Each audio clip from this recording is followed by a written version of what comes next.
சகோதரர்களை மேறெடுக்கிறோம். பேசுகிறது நீங்கள் அல்ல, பரிசுத்த ஆவியானவர் என்று சொன்னது போல ஆவியானவர் நீங்க பேசுங்க, நாங்க கேட்கிறோம்.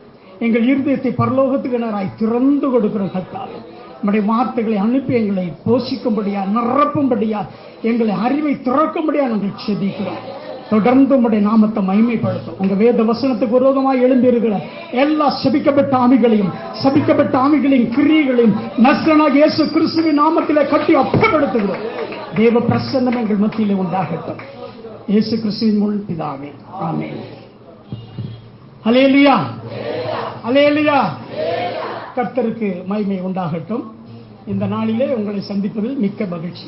கர்த்தர் இந்த தருணத்தை கொடுத்ததற்காக கர்த்தருக்கு மகிமை உண்டாகட்டும். மத்தேயு 6ஆம் அதிகாரம் 33வது வசனம். மத்தேயு 6ஆம் அதிகாரம் 33வது வசனம். முதலாவது தேவனுடைய ராஜ்யத்தையும் அவருடைய நீதியும் தேடுங்கள், அப்பொழுது இவைகளெல்லாம் உங்களுக்கு கூட கொடுக்கப்படும். ஹல்லேலூயா. அப்போ முதலாவது எதை தேடணுமா? தேவனுடைய ராஜ்யத்தையும் நீதியும் தேடணும். அப்ப தேடினாதான் என்ன கிடைக்குமா? கூட கொடுக்கப்படும். ஹல்லேலூயா. அப்ப முதல்ல நம்ம தேடுறதுன்னு கேட்டீங்கன்னா தேவனுடைய ராஜ்யத்தை தேடணும். இப்ப பாத்தீங்கன்னா ஒரு 5 வருஷம் யாரு தமிழ்நாட்டை ஆள போறாங்கன்னு சொல்லி தேர்தல் திருவிழா சொல்றாங்களே, தேர்தல் திருவிழா எங்க பார்த்தாலும் மைக்க வச்சு ஒருத்தரை திட்டிக்கிட்டு, ஒருத்தரை குறை சொல்லிக்கிட்டு, ஒருத்தர் திட்டத்தை இன்னொருத்தர் சொல்லிக்கிட்டு இருக்கலாம் பாக்குறோம். ஆனா இங்க என்னன்னு கேட்டீங்கன்னா தேவனுடைய ராஜ்யம், முதலாவது தேவனுடைய ராஜ்யத்தை தேடணும்.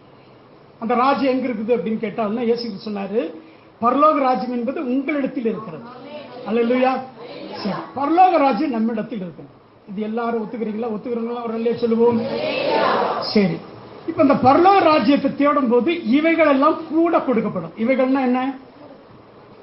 காய் வாங்கணும்னா கொசுறு போட கேட்கிறோமா இல்லைங்களா?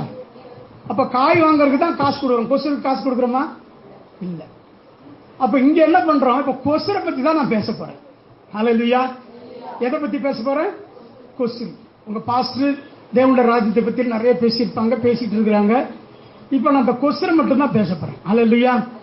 சரி, இந்த கொசுறுனா என்ன அப்படின்னு கேட்டீங்கன்னா, முதல்ல தேவனுடைய ராஜ்யத்தை எல்லாம் தேடினா நமக்கு என்ன கிடைக்கும்? சரி, உங்க வாயிலே வர வச்சிடலாமே. இப்ப எதுக்கு படிக்கிறீங்க? பிள்ளைய படிக்க வைக்கிறோம். எதுக்கு படிக்க வைக்கிறோம்? சம்பாதிச்சுன்னா என்ன கிடைக்கும்? பணம் கிடைக்கும். இப்ப நம்ம ஏன் வேலைக்கு போறோம்? பணத்துக்காக. அப்போ பணம், எல்லா மனுஷனும் பணத்துக்காக தான் ஓடிட்டு இருக்காங்க. எதுக்காக ஓடிட்டு இருக்காங்க? பணத்துக்காக.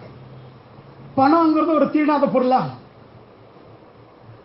பணம் என்பது தீண்டாத பொருளா? தேவையான பொருள். அப்ப தேவையான பொருளை தேடிதான் பிள்ளைய கொண்டு போய் படிக்க வைக்கிறோம். படிச்சு என்ன வேலைக்கு போக சொல்றோம்? நல்ல வேலைக்கு போனா என்ன கிடைக்கும்? நல்ல பணம் கிடைக்கும். சரி, இப்ப பணத்தை பத்தி நம்முடைய உள்ளத்துல என்னென்ன இருக்கு? இப்ப உங்களுக்கு தலைப்பு சொல்லிருப்பாங்க, வாங்கும் சக்தி, கொடுக்கும் சக்தி, இன்னும் 2-3 சக்தி சேர்த்துக்கலாம். பணசக்தி, மனோசக்தி, இப்படி எல்லாத்தையும் சொல்லிட்டு போலாம். சக்தி அப்படின்னா என்ன? பலன். அப்புறம் பவர், இங்கிலீஷ்ல சொன்னதான் எல்லாத்துக்கும் புரியும். பவர்ஃபுல் மேன் அப்படின்னு சொல்றோம். சரி, இந்த பணம் எல்லாத்துக்கிட்டையும் வந்துருதா? ஏன் வரமாட்டேங்குது? குறிப்பிட்டவங்க மட்டும் போகுது, அப்படிதானே? சரி, அப்ப குறிப்பிட்டவங்க மட்டும் அந்த பணம் போகுது. அவங்க தேடுறாங்க. கரெக்ட், கரெக்டா தேடுறாங்க. அப்ப நம்ம தேடலையா? நம்மளும் தேடுறோம். அப்ப ஏன் நம்ம கிட்ட பணம் வர மாட்டேங்குது? இப்ப நிறைய பேருக்கு என்னன்னு கேட்டா, பணக்காரன் அப்படின்னா அவன் ஈஸா பணக்காரனா இருக்க முடியாது, ஏதோ தப்பு பண்ணிருக்கான். என்னென்ன தப்பு பண்ணிருக்கான் சொல்லுங்க பார்க்கலாம். பணக்காரனா இருந்தா என்னென்ன தப்பு பண்ணுவான்னு நீங்க மனசுல நினைச்சிருக்கோம். டக்குன்னு சொல்லுங்கன்னா தான் பொய் சொல்லுவான். ரைட், நம்பர் 1 லஞ்சம் வாங்குவான். நம்பர் 2 ஏமாத்துவான். சொல்லுங்க டக்கு என்ன ஆரம்பத்திலே சொல்லுங்க. ஏமாத்துவான், லஞ்சம் கொடுப்பான்,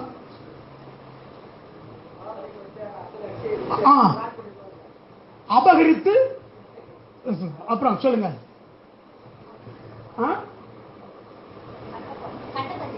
கட்ட பஞ்சாயத்து போடுவான், ஏமாத்துவான். சரி, இதெல்லாம் பணத்தை பத்தி, பணக்காரனை பத்தி நம்ம புரிந்து கொண்ட ஒரு புரிதல். அப்படிதான் நம்ம மனசுல பதிச்சு வச்சு. அப்போ நேர்மையா இருக்கிறவங்க எல்லாம் பணக்காரன் ஆக முடியாதா? ஆகலாம். பணம் வந்தா பரலோகம் போகலாமா? போகலாம். பரவாயில்ல, நல்ல தெளிவா இருக்கீங்க. சரி, சிலர் பணம் வந்தா பரலோகமே போக முடியாதுன்னு சொல்றாங்க. ஏன் பணத்தை பத்தி 2 காரியங்கள் நான் சொல்ல போறேன். ஒண்ணு, பணத்துக்கு பின்னால ஒரு கூட்டம் ஓடிட்டு, இன்னொரு கூட்டத்துக்கு பணம் ஓடி வருது. நல்லா புரிஞ்சுட்டீங்களா? ஒரு கூட்டம் பணத்துக்கு பின்னால ஓடுது, பணம் போகுது. இன்னொரு கூட்டத்துக்கு பணம் ஓடுது. இது ஒரு வித்தியாசமா இருக்குதா இல்லைங்களா? சரி, இப்ப அந்த பணத்துடைய தன்மை, நம்ம பணத்தை பத்தி மனதில் வச்சிருக்கக்கூடிய சில காரியங்கள். இப்போ பணம் சம்பாதிக்கிறது ஈஸா, சுலபமா? பணம் சம்பாதிக்கிறது சுலபமா கஷ்டமா? இப்படி சொல்றது சுலபம்னு ஒருத்தர் சொல்றாங்க. கஷ்டம் சொல்றவங்க எல்லாம் கை தூக்குங்க. நிறைய பேர் கஷ்டம் சொல்லி கை தூக்குறாங்க. இப்ப ஒருத்தர் போய் மெயின் ரோட்ல போய் 2 கோடி ரூபாய்க்கு ஒருத்தர் ஒரு கடையை விலைக்கு வாங்குறாரு. இப்ப நம்ம போய் 2 கோடி ரூபாய்க்கு வாங்க முடியுமா? வாங்குறோம்னு சொல்றவங்க மட்டும் கையை வைத்துங்க. ஒருத்தர் போய் 2 கோடி ரூபாய்க்கு ஒரு கடையை வாங்குறாரு. இப்ப நம்மள யாராவது 2 கோடி ரூபாய்க்கு வாங்க முடியுமா? முடியுன்ற மட்டும் கை வைத்துங்க. அப்ப கோடிங்கிறது முடியாதுங்கிறத நம்மளுடைய கணிப்பு. அப்படிதானே? யாரோ சிலர் வாங்குவாங்க, நம்ம கிட்ட முடியாது. நம்ம சக்தி, கரெக்ட், நம்முடைய ஒரு சக்தி இருக்கு. அந்த சக்தி கோடியை நெருங்க முடியாது. கரெக்டா சொன்னாங்க. சக்தி, இந்த சக்தி தான் நிறைய வேலைகளை செய்யுது. பவர். சக்தினா என்னது? பவர். ஒருத்தன் போய் பேசினா சொல்றாங்க, அவன் கிடக்குறான்பா, காலையில இருந்துச்சா கடை கேட்டு தெரியுமா, இவன் பேச்செல்லாம் நம்புறதா சொல்றாங்களா இல்லைங்களா? ஆசீர்வாதம் பேர் வச்சுறாரு, காலையில் இருந்துச்சுன்னா கடை கேட்டு தெரிவாரு. நம்ம சபையில் ஒரு ஐயாவை பார்த்திருப்போம். நான் ஒரு சமீபத்தில் ஒரு வீட்டுக்கு போயிருந்தேன். அங்க வீட்டுக்கு போனோம்னா அந்த வீடு பார்த்தீங்கன்னா ஒரு கிரவுண்டு, இன்னைக்கு பார்த்தீங்கன்னா ஒரு 80-90 லட்ச ரூபாய்க்கு அதை வீடு கட்டிருக்காங்க. இல்லை, கோடீஸ்வரர். ஐயா கொஞ்சம் எந்திரிங்க ஐயா, உங்களுக்கு ஐயா, நீங்க தான் கோடீஸ்வரர். அம்மா நீங்களே தெரியல, எந்திரிங்க, நீங்களும் வாங்கல ஒரு நிமிஷம். அப்போ இவங்களை நான் பார்த்தோன்னா ஒரு இம்ப்ரெஸ் ஆயிடுச்சு. இவங்க அந்த இடத்துல ஒரு கிரவுண்ட்ல வீடு கட்டி தங்களுடைய பிள்ளைகளுக்கு கொடுத்துருக்காங்க. நல்லா அவங்க ஊழியம் செய்றாங்க, இன்னைக்கு நல்ல வசதியா இருக்கிறாங்க. அப்ப இவங்களை பார்த்த உடனே கோடின்னு சொல்ல முடியுமா? ஐயா உங்களுடைய ரகசியம், இந்த வீடு இடம் வாங்குறதுக்கு உங்களோட ரகசியம் என்ன அப்படின்னு கேட்டா அவங்க மருமக சொல்றாங்க, ஐயோ அவர் கடை வாங்கினா பிடிக்காது. என்ன வாங்கினா பிடிக்காது? உட்காருங்க, தேங்க்யூங்க. அவங்கள கரங்களை கட்டி கத்துற மகிமைப்படுத்த பாருங்க. நம்ம முன்னால ஒரு கோடீஸ்வரனை பார்த்துட்டோம். கோடீஸ்வரனை பார்த்தோமா இல்லைங்களா? இன்னைக்கு போகுமா இல்லைங்களா? ஒரு கிரவுண்ட் இடம் எவ்வளவுக்கு போகுது நம்ம இடத்துல? 80-90 லட்சம். அப்ப வீடு கட்டிருக்காங்கன்னா எப்படி பார்த்தாலும் 1.5 கோடி ரூபாய்க்கு போகும் மதிப்பு. அப்ப கோடீஸ்வரங்களா இல்லைங்களா?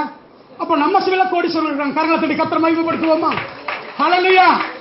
முதல்ல நம்ம யாரு நம்மளை மதிப்பிட செய்யணும். தன்னை குறித்ததான ஒரு சுய மதிப்பீடு தேவை. நம்மை குறித்த ஒரு சுய மதிப்பீடு இல்லைன்னா நம்ம முன்னேற முடியாது. இப்ப நம்ம நினைச்சிட்டு இருப்போம், நான் நல்லா படிச்சிருக்கேன். எதுக்கு படிச்சிருக்கிறேன்? சம்பாதிக்க.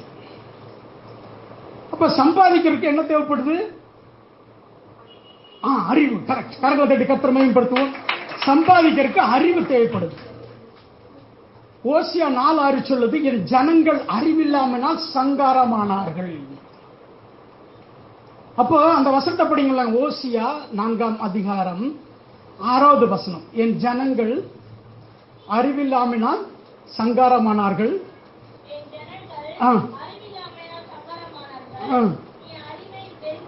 நீ அறிவை வெறுத்தாய், ஆகையால்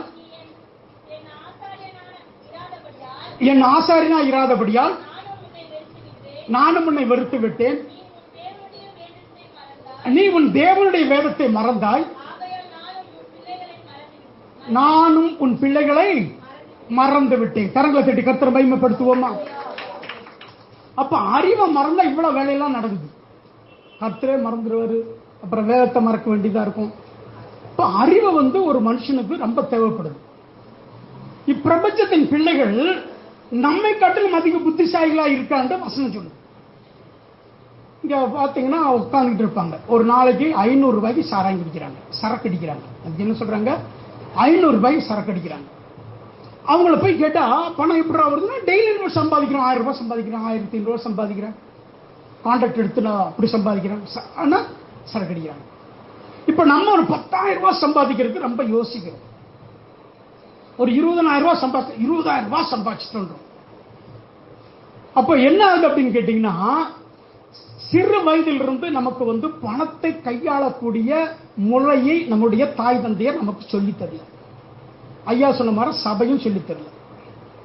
அப்ப பணத்தை கையாளும்படி சொல்லி கொடுக்கிற ஒரே ஒரு கூட்டம் இருக்குது. அது இந்தியாவில் கேட்டீங்கன்னா 3% தான், இன்னும் 10% கூட வச்சுக்கல. வியாபாரம் பண்ற ஒருத்தன் தான் தன்னுடைய பிள்ளைக்கு பணம் சம்பாதிப்பதை கற்றுக் கொடுக்கிறார்.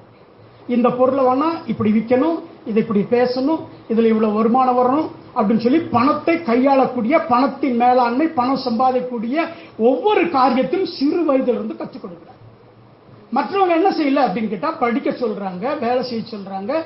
நீ வந்து கல்யாணம் பண்ணிக்கணும், கல்யாணம் பண்ணி வந்து சம்பளத்தை சேர்த்து வச்சுக்கிட்டு இருந்தீங்கன்னா உங்களுக்கு கடைசியில வந்து ஒரு கிராஜுவேட்டி கிடைக்கும். அதை எடுத்து ஒரு இடத்துல போய் வீடு வாங்கி வீடு கட்டி, அதான் அவங்களுடைய ஆம்பிஷன் முடிஞ்சு போச்சு.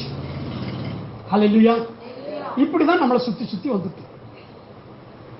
அப்ப பாத்தீங்கன்னா தேவன் நம்மை குறித்து என்ன நினைக்கிறார்? தேவன் நம்மை குறித்து என்ன நினைக்கிறார் அப்படின்னு கேட்டீங்கன்னா, முதலாவது தேவனுடைய ராஜ்யத்தையும் நீதியும் தேட சொல்லுங்க. பணத்துக்கு பின்னால ஓடாத. எல்லாம் பணத்துக்கு கால எழுந்திருச்சு பணத்துக்கு பின்னால தான் ஓடுறோம். இன்னும் நீங்க பணத்துக்கு பின்னால ஓடவே ஓடாதீங்க. 1 தீமோத்தேயு 4:6 சொல்றது, பண ஆசை எல்லாம் வேறாய் இருக்கிறது. பண ஆசை. ஏன் நீங்க பணத்துக்கு பின்னால ஓடணும்? பணத்தை வசீகரிக்கக்கூடிய திறனை வளர்க்க வேண்டும். என்ன வேண்டுமா? பணத்தை வசீகரிக்கக்கூடிய திறமையை வளர்த்துக் கொள்ள வேண்டும். பணத்தை தேடி தேடி ஓடுங்கன்னா 20,000, 10,000, 5,000 இப்படிதான் கிடைக்கும். நீங்கள் யாரோ ஒருத்தருக்கு வேலை செய்து கொண்டே இருப்பீர்கள். அவங்க முதலாளியா இருப்பாங்க, நீங்க தொழிலாளியா இருப்பீங்க. அவங்கள நீங்க பணக்காரர் ஆக்கிட்டே இருப்பீங்க.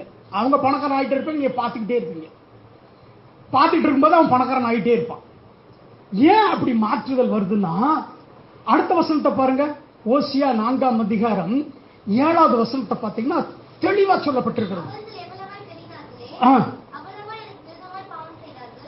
இல்லம்மா, ஓசியா 4 இல்ல, இது பாருங்க. 1 ஆகாய் 1ஆம் அதிகாரம் 6-7.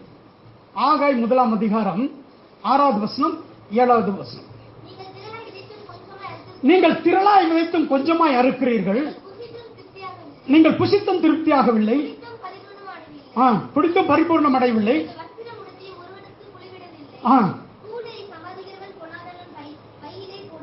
கூலியை சம்பாதிக்கிறவன் பொத்தலான பையிலே போடுகிறவனாக இருக்கு. அடுத்த வசனத்தை படிங்க.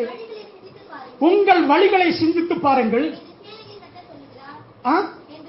என்ற சேனைகளின் கர்த்தர் சொல்லுகிறார். உங்கள் வழிகளை சிந்தித்து பாருங்கள். முதல் சிந்திக்கணும் நம்ம வழிகளை. யாரெல்லாம் வந்து மாத வருமானம், செலவு, இது இப்படி பட்ஜெட் போட்டிருக்கீங்களா? பணத்தை எப்படி சம்பாதிக்கணும் அப்படின்ட்டு யாராவது மாத வருமானம், செலவு, கடன், மீதி, சேமிப்பு, தசமபாகம், முதலீடு அல்லது சொத்தில் மியூச்சுவல் ஃபண்டோ அல்லது ஷேர் மார்க்கெட்டோ ஏதாவது நம்ம வச்சிருக்கிறோமா? இதுல யாராவது நான் படிச்சது யாராவது இருக்குங்களா? ஷேர் மார்க்கெட்ல யாராவது இன்வெஸ்ட் பண்றீங்களா? மியூச்சுவல் ஃபண்ட்ஸ்ல இன்வெஸ்ட் பண்றீங்களா? அல்லது முதலீட்டில் பண்றீங்களா? யாரும் பண்ணிருக்கீங்களா? இல்ல மாத வருமானத்தை பத்தி எழுதுவீங்களா? எவ்வளவு வந்துச்சு, எவ்வளவு செலவு பண்றோம், எவ்வளவு தசம்பாகம் கொடுக்கிறோம் அப்படின்னு சொல்லி யாராவது உங்கள்கிட்ட ஒரு கணக்கு இருக்குதுங்களா? இயேசு கிறிஸ்து வச்சிருக்காரு ஞாபக புஸ்தகம். நம்ம ஒவ்வொன்றையும் ஞாபக புஸ்தகம் எழுதி வைப்போம். சரி, போட்டோம். இந்த மாசத்துல இருந்து உங்களுடைய வரவு செலவு நீங்க எழுதணும். அல்லேலூயா. முதலாவது வரவு செலவு எழுதணும். நாட்டிலையும் அப்படித்தான். ஆடிட்டர்கிட்ட போய் நம்ம வரவு செலவு கொடுத்தா தான். இன்கம் டாக்ஸ் கட்டுறவங்க எத்தனை பேர் கை வைத்துங்க? இன்கம் டாக்ஸ் கட்டுறவங்க நீங்க கட்டுறீங்களா? ஹலோ பார்த்தி டீச்சர், இன்கம் டேக்ஸ் கட்டுறீங்கல்ல, அப்போ ஆடிட்டர் வரவு செலவு காட்டுறீங்களா? வரவு செலவு காட்டுறாங்க. ஆடிட்டர் கிட்ட வரவு செலவு காட்டி ஆடிட்டர் சீல் பண்ணதான் அந்த வரவு செலவு கட்டுனாதான் உங்களுக்கு சம்பளமே வரும். இப்போ ரிட்டையர்ட் ஆகிட்டாங்க, இந்த வருஷம் தான் ரிட்டையர்ட் ஆகிட்டாங்க. அப்போ என்ன ஆச்சு அப்படின்னு கேட்டீங்கன்னா, வரவு செலவை நம்ம எழுதி வைக்கணும். அப்பதான் நமக்கு எவ்வளவு பணம் தேவைன்னு நம்ம கேட்க முடியும். ஹல்லேலூயா. ஏசாயா 55ஆம் அதிகாரம் 1வது வசனம். ஏசாயா 55ஆம் அதிகாரம் 1வது வசனம். ஓ தாகமா இருக்கிறவர்களே, நீங்கள் எல்லோரும் தண்ணீர் அண்டைக்கு வாருங்கள். பணம் இல்லாதவர்களே, நீங்கள் வந்து வாங்கி சாப்பிடுங்கள். போதும். தேங்க்யூ. இப்ப பணம் இல்லாதவர்களை யார்கிட்ட வரணுமா சொல்லுங்களேன்? பணம் இல்லாதவர்களை யார்கிட்ட வரணுமா? கர்த்தரிடத்தில் வரணும். எனக்கு பணம் இல்ல கர்த்தாவேன்னு சொல்லி நம்ம கர்த்தரிடத்துல போகணும். நிறைய பேர் என்ன சொல்றாங்க, பணம் சம்பாதிக்கிறது அவ்வளவு ஈஸி இல்லைங்க. பணம் சம்பாதிக்கிறது அவ்வளவு ஈஸி கிடையாது. ரொம்ப ஹார்ட் ஒர்க் பண்ணணுங்க. கடுமையா உழைச்சாதாங்க பணம் சம்பாதிக்க முடியும். இதுதான், இதை மைண்ட்ல இருந்து எடுத்துருங்க.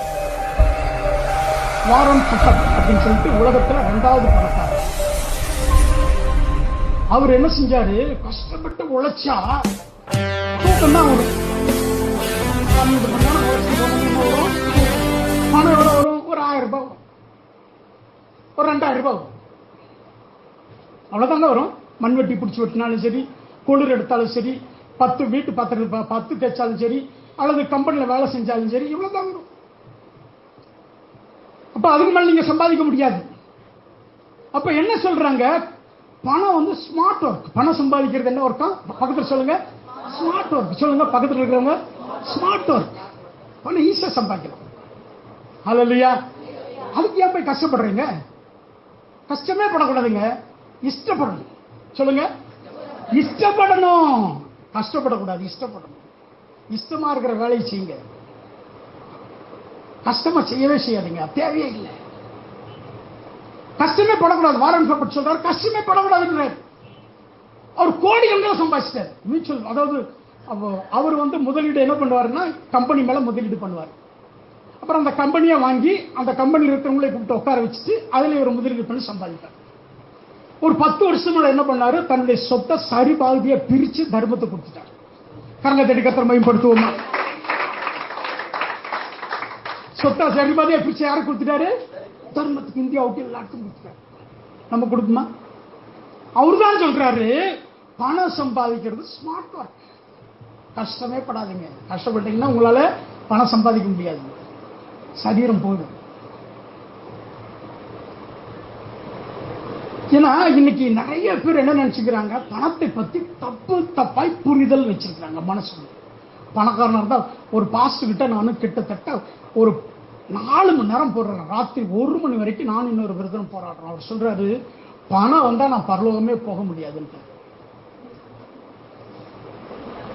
பேசி பார்த்துட்டு கர்த்தாவே உங்க கையில ஒப்பு கொடுக்குறீங்க, வர்றேன்ட்டு வந்துட்டேன். பைபிளை என்ன திறக்க விட மாட்டேங்குது. பைபிளை திறக்காத, நான் சொல்றது நீ கை. அவர் கிட்டத்தட்ட ஒரு 65 வயசு, என்னை விட மூத்தவர், ஒரு 70 வயசு. சபையில் எத்தனை பேர் இருக்கிறாங்க? 4 பேர். இன்னொருத்தர் கேட்டேன், சபையை விற்கிறாரு. ஏன் விற்கிறீங்க? நான் எப்பவுமே பாவத்தை குறிச்சே தான் பேசிட்டு இருக்கேன். பெருமை, பாவத்தை குறிச்சே தான் பேசிட்டு இருக்கிறோம். ஒரு 20 வருஷமா பாவத்தை குறிச்சு பேசணும்னு சபையில 2 பேர் தான் இருக்கிறாங்க. இப்ப சபை விற்க போறாங்க.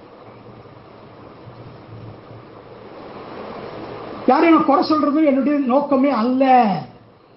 நம்ம என்ன பேசுறோமோ அதான் விளைவு.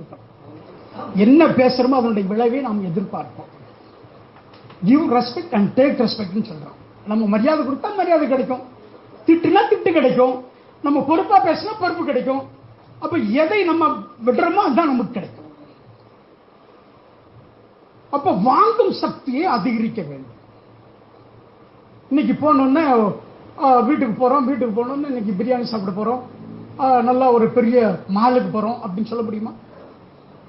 ஒரு பெரிய பணக்காரன் என்ன செய்யறான், தன்னுடைய பிள்ளையை கொண்டு போயிட்டு மாலில் விட்டுட்டு அப்படி உட்காந்துக்கிறான். அந்த பிள்ளை போய் எடுக்கிறதெல்லாம் பரிசீலிச்சுட்டு உட்காந்துருக்கிறாரு.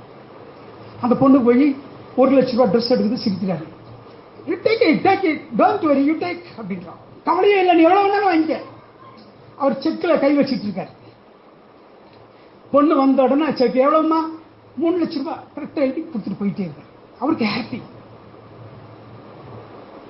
அப்ப இந்த உலகத்துல பணத்தால் மட்டும்தான் சந்தோஷமா இருக்க முடியுமா?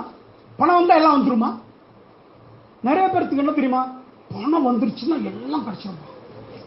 10 லட்ச ரூபாய் எனக்கு கிடைச்சதுன்னா ஒரு கவலையுமே இல்லை. அப்புறம் 10 லட்ச ரூபாய் வந்தது பின்னால கவலை நின்றுமா? 10 லட்ச ரூபாய் தீர்ந்துருச்சுன்னா கவலை போயிருமா? அப்ப பணத்தினால உங்களுக்கு சமாதானம் கிடைக்குமா? தேவனுடைய ராஜ்யம் கிடைக்குமா? அப்புறம் எங்க பணத்துக்கு பின்னால ஓடுறீங்க? இப்படி திருப்பி பாருங்க, பிரசங்கமே எப்படி மாத்திரம் பார்த்தீங்களா? இப்ப பணத்துக்கு ஏங்க பணத்துக்கு பின்னால ஓடுறீங்க? நம்ம எல்லாம் ஓடிட்டு தான் இருக்கிறோம். இப்ப ஒத்துக்கிட்டீங்க நீங்க எல்லாம், சம்பாதிக்கணும்னா பணம். அப்போ ஒவ்வொருத்தரும் பணத்துக்கு மேல தான் ஓடுறோம். பணத்தை வசீகரிக்கக்கூடிய திறனை வளர்த்தல. எதிரா திறன் அப்படின்னு கேட்டீங்கன்னா, இப்ப காலையில இருந்து சாயங்காலம் வரைக்கும் உழைக்கிறோம், கவர்மெண்ட் உழைக்கிறோம். நான் கவர்மெண்ட் வேலை எனக்கு கிடைச்சது, 7 வருஷம் ஒர்க் பண்ணேன், 3 பாஸ் கிடைச்சது, எல்லாம் கிடைச்சது. திடீர்னு ஒரு நாள் வேலை வேண்டாம் ரிசைன் பண்ணிட்டு எல்லாம் திட்டினாங்க. நான் சொன்னேன், அடா நான் என்ன அவனுக்கு ரயில்வேக்கு அடிமையா? நான் அவங்ககிட்ட வேலை செய்யணும், என் லைஃப் லாங் ரயில்வேக்கு வேலை செய்யணும், நான் எவங்களையும் வேலை செய்ய மாட்டேன் அப்படின்னு எழுதி கொடுத்து. கவர்மெண்ட் வேலை, ரயில்வே வேலை எல்லாம் திட்டுவாங்க. நான் சொன்னேன், போயா நான் ஒருத்தனுக்கு அடிமையா இருக்க மாட்டேன். எனக்கு 7 வருஷம் ஏன் செஞ்சா எங்க தங்கச்சிகள் எல்லாம் கல்யாணம் ஆகணும், அவங்களுக்கு கல்யாணம் ஆயிடுச்சு, இப்ப நான் இண்டிபெண்டன்ட் ஆகிட்டேன். That's all. நான் யாருக்கிட்டையும் போய் அடிமையா இருக்க மாட்டேன். ஏன் அடிமையா இருக்க மாட்டேன்? அம்பேத்கர் சொன்னாரு, நீ அடிமை என்பதை அவனுக்கு உணர்த்தி விட்டால் அவன் என்ன செஞ்சிருவானா, உயர்ந்து விடுவான். நீ அடிமை என்பதை அவனுக்கு உணர்த்தணும். சுதந்திரமா எத்தனை பேர் பொருளாதாரத்தை கையாளுறீங்க? ஐயா நான் இன்னைக்கு எடுத்துட்டு போறேன் 2 லட்சம் ரூபாய் எடுத்துட்டு போயிட்டு மார்க்கெட் போய் செலவு பண்ணிட்டு ஜாலியா வரேங்க, நான் சுதந்திரமா இருக்கேன், அந்த வீட்டு வாங்குவேன், இங்க போவேன் அப்படின்னு எத்தனை பேர் சுதந்திரமா இருக்கீங்க? இல்ல. எங்கேயாவது ஒரு இடத்துல கொக்கி போட்டுறாங்க. போடுறாங்களா இல்லைங்களா? வீட்டுல என்ன சொல்றாங்க, உட்காந்துருந்தா வீட்டு சாப்பாடு வந்துருமா, போய் உழை. பணத்துக்காகவே ஓடிட்டு இருக்கிறோம். அப்ப பணத்துக்காக லைஃப் லாங் ஓடி கடைசியில ஒண்ணுமே எல்லாம் போயிடுறோம். அப்ப பணம் உங்களை தேடி வர வேண்டும். In the shop, on the shop. கடைக்குள்ள ஒருத்தன் வேலை செஞ்சுக்கிட்டு இருந்தான்னா அவனுக்கு என்ன ஆகுதுன்னு கேட்டீங்கன்னா, அந்த கடையிலான அவனுக்கு என்ன வந்தது, அவனுடைய உழைப்புக்கு வந்த வருமானம். ஆன் தி ஷாப், கடையில வேற ஒருத்தன் வேலை செய்யறான், இவனுக்கு வருமானம் வருது. இதுதாங்க பணத்தை வசீகரிக்கக்கூடிய தன்மை. இவன் போகாமையே இவனுக்கு பணம் வரணும், இவன் செய்யாத வேலையிலிருந்து இவனுக்கு பணம் வரணும். புரிஞ்சுட்டீங்களா? இன்னைக்கு டாடா பிர்லா, டால்மியா, மஃபசலால், டிஎன் பார், சாராபாய் அப்படின்னு சொல்லி ஒரு 10 பேர் நான் ரிலீஸ் கொடுத்துருவேன்.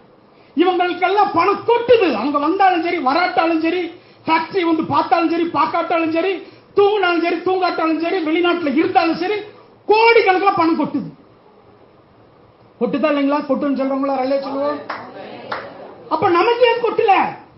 அப்ப சிந்தித்து பாருங்கள். நீங்க என்ன பண்ணிட்டு இருக்கீங்க? உங்க வயசுல நீங்க படிச்சீங்களா, வேலை செஞ்சீங்களா, என்ன பண்ணீங்க? நீங்க சிந்திச்சு பாருங்க. ஏன் உங்களுக்கு பணம் வரவில்லை? நீங்கள் ஏன் பணத்துக்கு பின்னால் ஓடிக்கொண்டிருக்கிறீர்கள்? பணத்தை வசீகரிக்கக்கூடிய திறமை உங்களிடத்தில் இல்லையா? இப்ப நான் பேசுறேன், எனக்கு பேச்சுக்கு தான் பணம் வரும். நான் எல்லா இடத்துலையும் போய் பேசுவேன், எனக்கு பணம் வரும். எனக்கு ஒரு கம்பெனியில் கூப்பிட்டு கொடுத்தாங்க, அந்த கம்பெனியில் நான் பேசிட்டே இருப்பேன், எனக்கு பணம் வந்துட்டே இருக்கும். அப்ப நான் போறதா போகலையோ, எனக்காக 10 பேர் வேலை செஞ்சுட்டே இருக்காங்க. அப்ப என்ன ரீசன்? சிந்தித்து பாருங்க.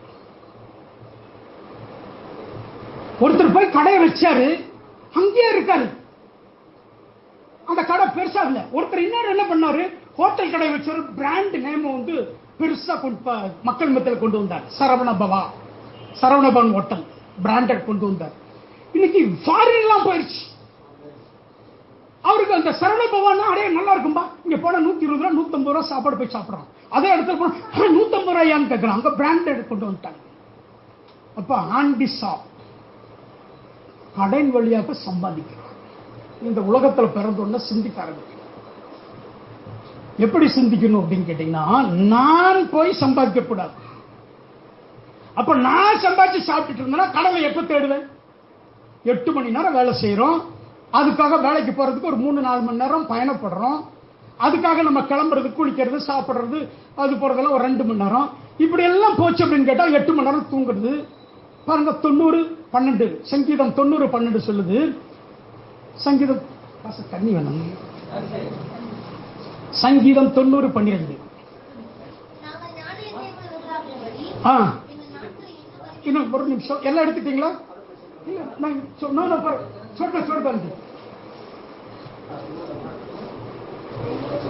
படிங்க 90-12 கொஞ்சம். நாங்கள் ஞான இறுதியுள்ளோர் ஆகும்படி எங்கள் நாட்களை எண்ணும் அறிவை எங்களுக்கு போதித்தருள். இப்ப நாட்களை எண்ணும் அறிவை எங்களுக்கு போதித்தருள். அப்ப நம்ம நாட்களை எண்ணணும். இது எப்படி போகும், இதை எப்படி நான் இது பண்ணணும், இந்த நாட்களை நான் எப்படி சம்பாதிக்கணும், எப்படி நான் மேலாண்மை பண்ணணும் அப்படின்னு முதல்ல சிந்திக்கணும். பிரியமானவர்களே, நம்ம சிந்திக்கிறதே கிடையாது. அது கிறிஸ்தவங்க பெந்தகோஸ்தவங்க சிந்திக்கிறது இல்லைன்னு ஒரு சர்வே சொல்லு. ஏன் சிந்திக்கிறது இல்லை? அவங்க சிந்தனையவே என்ன பண்ணிட்டாங்க, அமுக்கிட்டாங்க. ஒரு அமுக்கு. பாச சொல்லுவாரு, நான் அப்படி இருந்த நான் அமுக்கம்னு அமுக்கிட்டாங்க. அவர்கிட்ட பேசி பார்த்தீங்கன்னா தெரியும். சிந்திக்க விடாம பண்ணிட்டாங்க.